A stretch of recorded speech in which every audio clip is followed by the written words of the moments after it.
क्या आप class 11th में हैं या फिर 11th पास आउट करके 12th में पहुंच चुके हैं लेकिन फिर भी आपको फिजिक्स समझ में नहीं आ रही है या फिर फिजिक्स के न्यूमेरिकल्स नहीं बन रहे? तो आज मैं आपको कुछ इजी ट्रिक्स बताने वाला हूं जिससे कि आपको फिजिक्स इजीली समझ में आ जाएगी और आप ईमानदारी से उन ट्रिक्स को फॉलो करके आप अपने फिजिक्स को एक इंटरेस्टिंग सब्जेक्ट बना सकते हो। सो हेलो एवरीवन, मैं डॉक्टर रविंद्र। तो कैसे चल रही है आप सबकी तैयारी? उम्मीद करता हूँ अच्छी चल रही होगी। लेकिन हाँ, बायो वाले स्टूडेंट्स के लिए थोड़ी फिजिक्स एक ऐसा सब्जेक्ट है जो थोड़ा उनको प्रॉब्लम देती है और शायद कहीं ना कहीं आपको भी कहीं ना कहीं प्रॉब्लम जा ही रही होगी फिजिक्स में। तो आज की वीडियो में मैं आपसे बात करने वाला हूँ फिजिक्स के बारे में, क्योंकि फिजिक्स यार थोड़ा कॉम्प्लेक्स सब्जेक्ट है बायो वाले स्टूडेंट्स के लिए। तो आपको मैं कुछ ट्रिक्स बताने वाला हूँ जिससे कि आप सिंपली अपनी फिजिक्स को ईजी बना सकते हैं। तो यार देखो, जब आप लोग 11th में आए होंगे ना, तो आपको स्टार्टिंग में तो फिजिक्स ऐसे ईजी लगी होगी। अरे क्या हाँ हो जाएगा, क्यों? क्योंकि बेसिक चैप्टर्स है, सिंपल चैप्टर्स है भाई 11th में। और फिर उसके बाद जैसे जैसे चैप्टर्स बढ़ते गए, फिर आपको जब इंटरेस्ट नहीं आ रहा है, क्यों भाई फिजिक्स टफ हो गई, अब इंटरेस्ट नहीं आ रहा पढ़ने में, तो कैसे भाई अपना इंटरेस्ट जगा? अरे टेंशन के लिए मैं बताऊंगा ना आपको, मैं हूं ना। आइए मैं बताता हूँ आपको कि फिजिक्स कैसे पढ़नी है, कैसे इजी बनानी है। चलो, तो यार देखो, जब आप क्लास 11th में आए थे ना, तो स्टार्टिंग में तो आपको फिजिक्स इजी लगी होगी। क्यों? क्योंकि भाई बेसिक चैप्टर्स है, 10 से रिलेटेड है और इतना कोई कैलकुलेटिव पार्ट नहीं था, कोई न्यूमेरिकल्स नहीं थे इतने। और अब इंटरेस्ट नहीं है फिजिक्स में। क्यों? जैसे जैसे चैप्टर्स बढ़ते गए वैसे वैसे पोर्शन टफ होता गया, कॉम्प्लेक्स चैप्टर्स आते गए। अब आपको फिजिक्स समझ में नहीं आ रही है, पढ़ने में मजा नहीं आ रहा है, तो टेंशन क्यों ले रहे हो? आओ आज मैं आपको कुछ इजी ट्रिक्स बताता हूँ जिससे कि आप अपनी फिजिक्स को इजीली समझ सकते हो, सिंपली समझ सकते हैं। तो आइए देखते हैं हम हमारी पहली ट्रिक के भाई स्टार्टिंग कैसे करनी है फिजिक्स पढ़ने की। कई सारे बच्चे क्या करते हैं ना कि डायरेक्ट न्यूमेरिकल्स में पहुंच जाते हैं, थ्योरी पढ़ी नहीं सीधे न्यूमेरिकल्स। अरे यार, जब तक थ्योरी नहीं समझोगे तब तक कैसे आप न्यूमेरिकल्स कर लोगे? कॉमन सेंस की बात है ना। तो आपको क्या करना है, पहले थ्योरी पढ़ना है, अच्छे से समझना है, फिर उसके बाद उसके कुछ क्वेश्चंस लगाने, सिंपली सिंपल क्वेश्चंस लगाओ, फिर उसके बाद आपको न्यूमेरिकल जो है वो बनने लग जाएंगे। कई सारे बच्चे करते हैं गलती, क्या करते हैं कि भाई यार टाइम बचेगा, डायरेक्ट हम तो न्यूमेरिकल लगा लेते हैं, बन जाएंगे। नहीं बनते भाई, किसी से नहीं बनते, अच्छे अच्छे टॉपर से नहीं बनते। ठीक है, तो आप ये गलती मत करना। आपको क्या करना है, पहले थ्योरी समझनी, अच्छे से फिर उसके क्वेश्चन लगाना, तब जाके कहीं आपके न्यूमेरिकल बन जाएंगे। तो ठीक है, बड़ा ये बात हुई हमारी पहली ट्रिक की, रीड प्रॉपर थ्योरेटिकल पोर्शन। हमारा जो अगली ट्रिक है वो है क्वेश्चन प्रैक्टिस, सिंपल क्वेश्चंस हमें लगाना है। तो कई सारे बच्चे क्या करते हैं कि भाई पहली गलती तो ये कर देते हैं कि पूरा चैप्टर पढ़ रहे हैं उसके बाद वो क्वेश्चंस प्रैक्टिस कर रहे हैं। नहीं करना है यार, आप पर्टिकुलर एक टॉपिक पढ़िए ना, उस टॉपिक से रिलेटेड पहले क्वेश्चंस लगा लीजिए। और ऐसा भी नहीं कि आप डायरेक्ट हार्ड क्वेश्चंस लगा रहे हैं। आपको क्या करना है, एक टॉपिक पढ़ा, ठीक है, उस बगल में भैया पहले तो बुक दी, उसका एक टॉपिक लिया, फिर उसके बाद नोटबुक पे बन गया, सिंपल क्वेश्चन उसके ट्राई करेंगे। आपसे सिंपल क्वेश्चन अगर बन गए तो आप अपने आप ही मोटिवेशन आएगा यार, एक मोटिवेशन आएगा। साथ में आप पीवाईक्यू लगाइए, आपको समझ में आएगा कि भाई एग्जाम में क्वेश्चंस का लेवल क्या है। ठीक है, वो हो गया। फिर उसके बाद आप जो देखिए, कई सारे बच्चे क्या ऑफलाइन कोचिंग जाते हैं या फिर ऑनलाइन जाते हैं, तो आप मॉड्यूल्स मिलती है, आप मॉड्यूल्स के क्वेश्चन ट्राई करिए। थोड़ी क्या एक्चुअली क्या होता है कि मॉड्यूल्स में जो क्वेश्चन होते हैं वो बने ही हार्ड लेवल के। अब कई सारे बच्चे गलती भी कर देते हैं कि डायरेक्ट हार्ड क्वेश्चन उठा लेते हैं, फिर उनसे क्वेश्चन नहीं बनते हैं, और वो क्या, अरे यार हमसे तो फिजिक्स नहीं बन रही है, हमसे तो ये भाई क्वेश्चन ही नहीं बन रहा है। कैसे बनेगा बेटा? पहले आप सिंपल क्वेश्चन ट्राई कीजिए, पीवाईक्यू ट्राई कीजिए, फिर उसके बाद आप लेवल के क्वेश्चन पे जाइए ना, हार्ड क्वेश्चन उठाइए। अपने मॉड्यूल्स हो गए या फिर डीपीटीज हो गई है, क्योंकि भाई बनी उसी लिए मॉड्यूल्स हार्ड क्वेश्चन से। ठीक है, आप जब ये कर लेंगे ना कि सिंपल क्वेश्चन आएगा, आपको मोटिवेशन आएगा, थोड़ा अपने आप में मोटिवेट हो गए, फिर उसके बाद हार्ड क्वेश्चन अपने आप बनेंगे यार, क्यों नहीं बनेंगे? ठीक है, तो ये हो गई हमारी बात पीवाईक्यू या फिर क्वेश्चन प्रैक्टिस की। ठीक है, तो अगला टॉपिक है हमारा use symbol during question practice.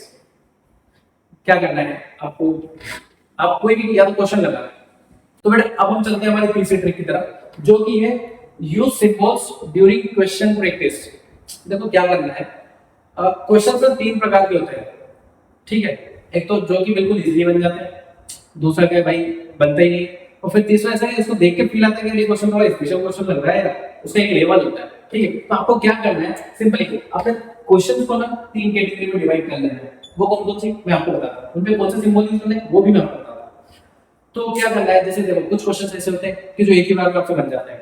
क्यों? सिंपल है भाई, बनेंगे इसे। ठीक है, तो आपको पहले जो मतलब बन गया है तो आप सीधा से उस पे टिक मार्क लगा दो कि ये क्वेश्चन तो वैसे एक ही बार में यार हवा में बना दिया हमने, कोई दिक्कत नहीं है। ठीक है, जो नेक्स्ट कैटेगरी जो सेकंड टाइप के अपने क्वेश्चन है वो ऐसे क्वेश्चन होते हैं जो आपसे नहीं बनते हैं। ठीक है, आपसे नहीं बन रहा इसका मतलब ये नहीं कि आप क्वेश्चन छोड़ के अगले क्वेश्चन पे पहुंच जाए।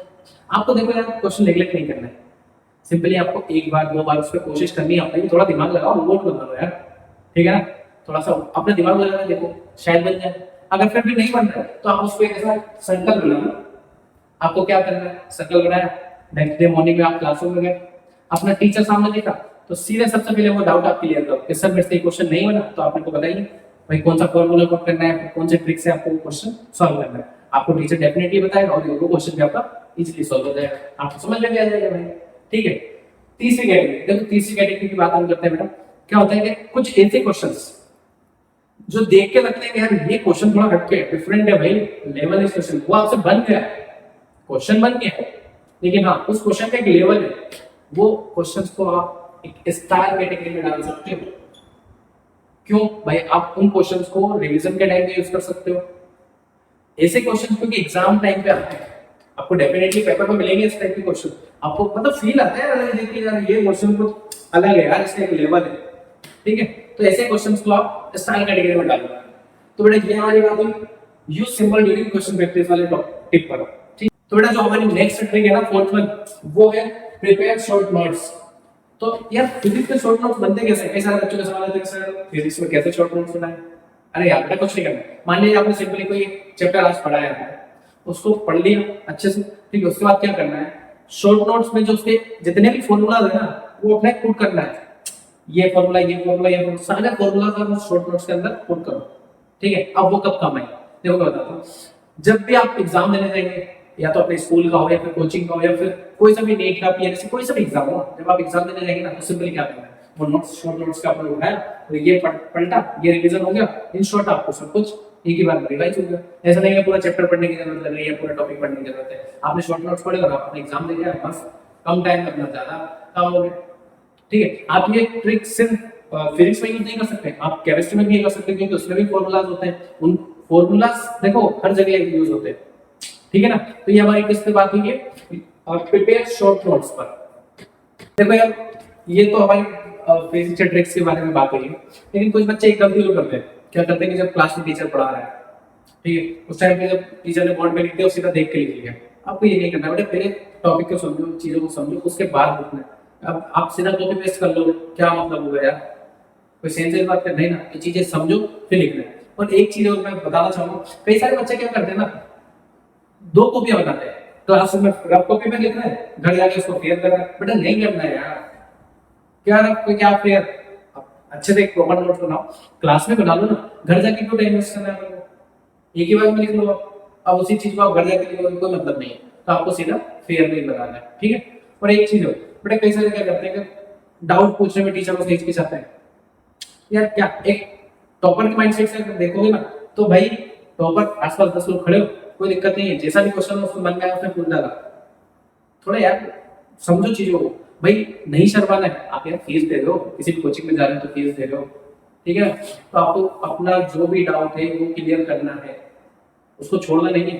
ठीक है, तो ठीक है, आज की वीडियो में इतना ही, मिलते हैं नेक्स्ट वीडियो में, थैंक यू।